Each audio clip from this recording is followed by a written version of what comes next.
To use the convenient smart features on your LG portable air conditioner connected to your smartphone, search for the LG SmartThink application from the Google Play Store or Apple App Store on your smartphone. Follow instructions to download and install the LG application. Run the LG application and create an account and sign in. To connect the portable air conditioner to your Wi-Fi network, power on the unit, and press and hold the fan button for 3 seconds until the Wi-Fi icon begins to blink. Select Register.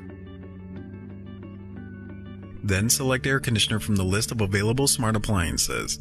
Then select Portable. Follow the instructions on the smartphone to register the unit and connect it to your home Wi-Fi network. Proceed to Step 3 on the app and press Registration Complete. Once the product is registered, the unit will appear on the app, and you are now ready to use the smartphone features on your LG portable air conditioner from your smartphone. The smart features include mode, set temperature, fan speed, and airflow. You can also turn the unit on and off using the app on your smartphone.